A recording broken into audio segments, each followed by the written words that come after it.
प्रेमचंद हिंदी के उन महानतम लेखकों में से एक हैं जिनके बिना हिंदी साहित्य का जगत सूना है। इनका मूल नाम धनपत राय श्रीवास्तव था, किंतु ये नवाब राय और प्रेमचंद के नाम से अधिक जाने जाते हैं। हिंदी साहित्य में इन्हें उपन्यास सम्राट की पदवी दी गई। आप एक संवेदनशील लेखक, सचेत नागरिक, कुशल वक्ता तथा सुधि संपादक थे। प्रेमचंद ने हिंदी साहित्य में यथार्थवादी परंपरा की नींव रखी और लंबे समय तक उसका मार्गदर्शन भी किया। आइए हम इन्हीं प्रेमचंद की एक कहानी पढ़ते हैं जिसका नाम है ठाकुर का कुआं। जोखू ने लोटा मुंह से लगाया तो पानी से सख्त बदबू आई। गंगी से बोला, ये कैसा पानी है, मारे बास के पिया नहीं जाता, गला सूखा जा रहा है और तू सड़ा पानी पिलाए देती है। गंगी प्रतिदिन शाम को पानी भर लाया करती थी। कुआं दूर था, बार बार जाना मुश्किल। कल वह पानी लाई तो उसमें बू बिल्कुल ना थी। आज पानी में बदबू कैसी। लोटा नाक से लगाया तो सचमुच बदबू थी। जरूर कोई जानवर कुएं में गिरकर मर गया होगा, मगर दूसरा पानी आए कहाँ से। ठाकुर के कुएं पर कौन चढ़ेगा। दूर से ही लोग डांट भगाएंगे। साहू का कुआं गांव के उस सिरे पर है, पर वहां भी कौन पानी भरने देगा। कोई और कुआं गांव में है नहीं। जोखू कई दिन से बीमार है। कुछ देर तो प्यास रोके चुप पड़ा रहा, फिर बोला, अब तो मारे प्यास के रहा नहीं जाता, ला थोड़ा पानी नाक बंद करके पी लूं। गंगी ने पानी ना दिया। खराब पानी पीने से बीमारी बढ़ जाएगी, इतना जानती थी, पर ये ना जानती थी कि पानी को उबाल लेने से उसकी खराबी जाती रहती है। बोली, ये पानी कैसे पियोगे, ना जाने कौन जानवर मरा है कुएं में। कुएं से मैं दूसरा पानी लाए देती हूँ। जोखू ने आश्चर्य से उसकी ओर देखा। दूसरा पानी कहाँ से लाएगी। ठाकुर और साहू के दो कुएं तो हैं, क्या एक लोटा पानी ना भरने देंगे। हाथ पांव तुड़वा आएगी और कुछ ना होगा, बैठ चुप से। गरीबों का दर्द कौन समझता है। हम तो मर भी जाते हैं तो कोई द्वार पर झांकने नहीं आता। कंधा देना तो बड़ी बात है, ऐसे लोग कुएं से पानी भरने देंगे। गंगी क्या जवाब देती, किंतु उसने जोखू को वह बदबूदार पानी पीने ना दिया।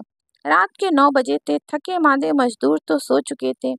ठाकुर के दरवाजे पर 10-5 बेफिक्रे जमा थे। मैदानी बहादुरी का तो न अब जमाना रहा है न मौका।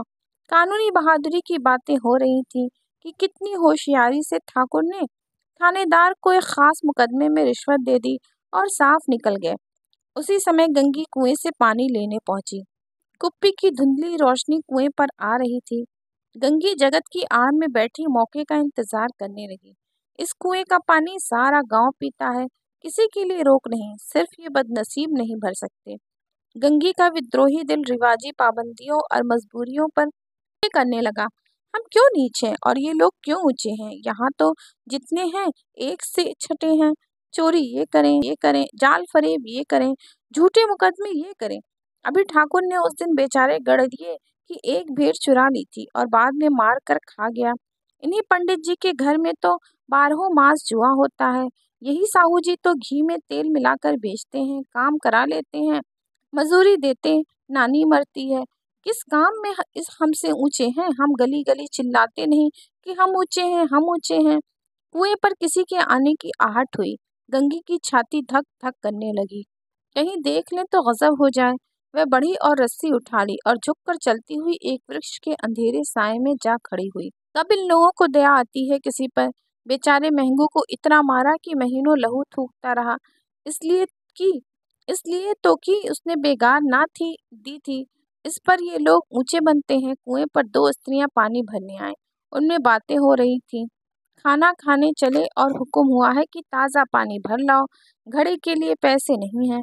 हम लोगों को आराम से बैठे देखकर जैसे इन्हें जलन होती है। हाँ, ये तो ना हुआ कि कलसिया उठाकर भर लाते, बस हुक्म चला दिया कि ताज़ा पानी भर लाओ, जैसे हम नौकरानी ही हैं। नौकरानी नहीं तो और क्या हो तुम। रोटी कपड़ा नहीं पाती, 10-5 रुपए छीन झपट कर ले ही लेती हो, और नौकरानी कैसी होती है। मत जलाओ दीदी, छिन भर आराम करने को भी जी तरस कर रह जाता है। इतना काम तो किसी दूसरे के घर कर देती तो इससे कहीं आराम से रहती। ऊपर से वह एहसान मानता। यहाँ करते करते मर जाओ, पर किसी का मुंह ही सीधा नहीं होता। दोनों पानी भरकर चली गई तो गंगी वृक्ष की छाया से निकली और कुएं की जगत के पास आई। बेफिक्रे चले गए थे। ठाकुर भी दरवाजा बंद कर अंदर आंगन में सोने जा रहे थे। गंगी ने चैन की सांस ली। किसी तरफ मैदान साफ हुआ।